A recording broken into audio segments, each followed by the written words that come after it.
মুসলমানের দেশের সর্বোচ্চ আদালতের সামনে গিরিশ দেবীর মূর্তির স্তম্ভ স্থাপন করা হয়েছে। আমরা এর তীব্র নিন্দা ও প্রতিবাদ জানাই। এটা কোনো দলমত নয়, সর্বদলের সর্ব মুসলমানের প্রতিবাদ। কারণ আমরা জানি কোন মূর্তি ন্যায় বিচারের প্রতীক নয়। ন্যায় বিচারের প্রতীক একমাত্র কোরআন রাসূলের আদর্শ, ঠিক কিনা বলেন?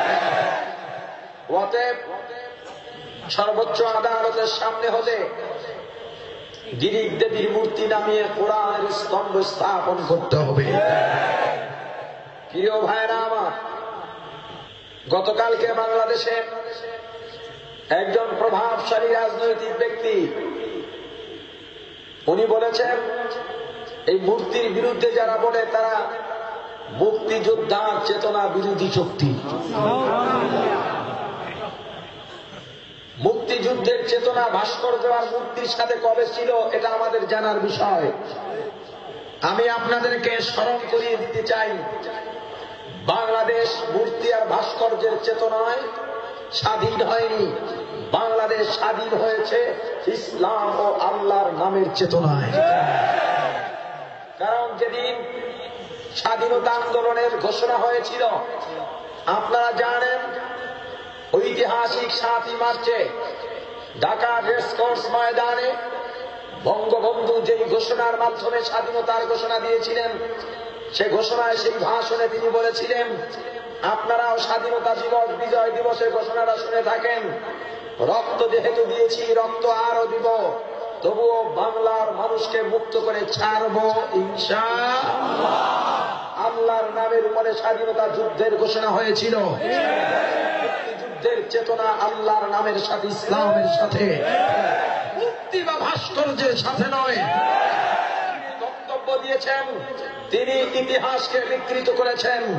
অতএব আমরা আহ্বান জানাবো তার বক্তব্যের জন্য জনসম্মুখে প্রকাশ্যে ক্ষমা চাইতে হইবে। এদেশ আল্লাহর নামে স্বাধীন হয়েছে, এদেশে আল্লাহর কথা চলবে, রাসূলের কথা চলবে। এই দেশে কোনো মূর্তি পূজার কথা চলবে না, কোনো ভাস্কর্যের কথা চলবে না। অতএব আমাদের এক দাবি যে আমরা সৌহার্দ্য চাই, আমরা হৃদ্যতা চাই, আমরা ভ্রাতৃত্ব চাই, আমরা আন্তরিকতা চাই, আমরা হাঙ্গামা দাঙ্গা চাই না।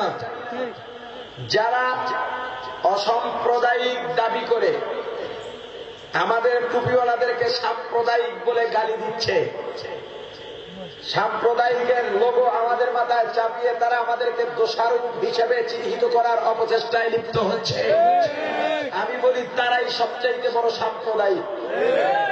কারণ তারা যদি অসাম্প্রদায়িকই হতো তাহলে হুজুর দেখলে তাদের সমস্যা কোথায়? এটা নিয়ে তো তাদের সমস্যা হওয়ার কথা না। কথা বলেন না কেন? বরং তারা অসাম্প্রদায়িকতার আড়ালে হুজুর দমনের নামে একটা নাস্তিক্য সাম্প্রদায়িকতা এই সমাজে প্রতিষ্ঠা করতে চায়। কিন্তু ইমানদার বেঁচে থাকতে তার দুশ্চিন্তাও সম্ভব। ভাইরা আমার, আপনারা হয়তো অনেকে শুনেছেন 21শে বই মিলাদ থেকে গত দুদিন আগে 9 জন মাদ্রাসার ছাত্র লেখককে গ্রেফতার করা হয়েছিল। বড় আজীব ব্যাপার, আশ্চর্য লাগে এটা ভেবে যে আপনাদের শুধু টুপি দেখলেই সন্দেহ কেন হয়? যে সন্দেহজনক চলাফেরার কারণে তাদেরকে গ্রেফতার করা হয়েছে। তাদের চলাফেরার মধ্যে সন্দেহ ছিল না, আপনাদের টুপি দেখলে মাথা ব্যথা শুরু হয়। বাংলাদেশে যতটা সন্ত্রাসী হামলা হয়েছে, একটা সন্ত্রাসী হামলার সাথেও কোন টুপিওয়ালা জড়িত নেই। প্রমাণ হয়েছে। এরপরেও টুপিওয়ালা নিয়ে এত মাথা ব্যথা কেন? আমরা বুঝে ফেলেছি নাস্তিক্য সাম্প্রদায়িকতায় সমাজে প্রতিষ্ঠার অপচেষ্টা চলছে। সন্ত্রাস সে কোন ধর্মের নয়। আজকে মায়ানমারে মুসলিম হত্যা করা হচ্ছে, আপনাদেরকে বুঝালে আশা করি স্পষ্ট বুঝবেন। বৌদ্ধ ধর্মে জীব হত্যা মহাপাপ, বৌদ্ধ ধর্মে জীব হত্যা মহাপাপ। তাহলে বৌদ্ধ ধর্মের যারা মানুষ হত্যা করছে, আমি বিশ্বাস করি এরা বৌদ্ধ ধর্মের নয়। অত বৌদ্ধ ধর্মের প্রতি আমার উদাত্ত আহ্বান, আপনারা এক হয়ে আপনাদের ধর্মের যারা মানুষ হত্যা করছে আপনারা তাদেরকে চিহ্নিত করে আপনারা আওয়াজ তুলেন, এরা আমাদের ধর্মের নয়, এরা সন্ত্রাসী। হিন্দু ধর্মের মধ্যে জ্বালাও পোড়াও এলাও করে না, কোন ধর্মের মধ্যে সন্ত্রাসকে এলাও করে না। বিবাড়িয়ায় যেই হিন্দু যুবক বাইতুল্লাহকে অবমাননা করে ফেসবুকে স্ট্যাটাস দিয়েছিল, আমি বিশ্বাস করি এটা হিন্দু ধর্মের কাজ নয়। অতএব হিন্দু ধর্মাবলম্বীদেরকে আমি অনুরোধ জানাবো যে আপনারাও দাঁড়িয়ে যান, আপনারাও বলেন এটা আমাদের ধর্মের কাজ নয়, যে করেছে সে আমাদের ধর্মের নয়, সে সন্ত্রাসী। মুসলমানদের টুপি মাথায় দিয়ে মুসলমান নাম দাবি করে যারা জ্বালাও পোড়াও করে, যারা সন্ত্রাসী কর্মকাণ্ডে জড়িত আছে, আমি মুসলমানদের পক্ষ থেকে বলে দিলাম, ঘোষণা করে দিলাম, তারা মুসলমানদের কেউ নয়, তারা সন্ত্রাসী। অতএব ইসলামে তাদের কোন জায়গা নেই। প্রিয় ভাইরা আমার, তুমি খুন খারাপি করো তোমার ব্যাপার, জেনা ব্যভিচার করো তোমার ব্যাপার, ইসলামের নাম দিয়ে করতে পারবে না। ইসলামের কাঁধে পা দিয়ে বোমাবাজি করলে তোমার পা ভেঙে ফেলা হবে। ইসলামের নামে কোন অপসংস্কৃতি আমরা বরদাস্ত করব না। অতএব সন্ত্রাসীর নামে যদি কেউ কোন মুসলমান নামদারির সন্ত্রাসী কর্মকাণ্ডের কারণে মুসলমানদেরকে দায়ী করতে চায়, তাহলে মায়ানমারের বৌদ্ধ সন্ত্রাসীদের হামলার কারণে বিশ্বের বৌদ্ধ সম্প্রদায়কেও দায়ী করতে হবে। হিন্দুদের অপকর্মের কারণে হিন্দু ধর্মকেও দায়ী করতে হবে। বুঝা গেল তারা শুধুমাত্র মুসলমানকে দায়ী করছে, এর দ্বারা প্রকাশ পায়, প্রমাণ হয় তারা মূলত সন্ত্রাস দমন করছে না, বিশ্বব্যাপী মুসলমানদের দমনে নেমেছে। আর যদি সেটা না হয়, তাহলে যত ধর্ম আছে সমস্ত ধর্মের লোকদেরকে আহ্বান করব, আমরা মুসলমান যেমন বুক ফুলিয়ে বলি আমাদের ধর্মে সন্ত্রাসের কোন স্থান নাই, আমরা সন্ত্রাস পালি না, সন্ত্রাস স্থান দেই না, আমাদের নামে সন্ত্রাসী কর্মকাণ্ড চলবে না। যারা সন্ত্রাসী কর্মকাণ্ড করে তারা মুসলমান নয়, তাদের ইসলাম সমর্থন করে না। তোমরাও আমাদের কাঁধে কাঁধ মিলিয়ে তোমরাও এখানে স্লোগান শুরু করে দাও যে না, আমাদের ধর্মেও সন্ত্রাস সমর্থন করে না।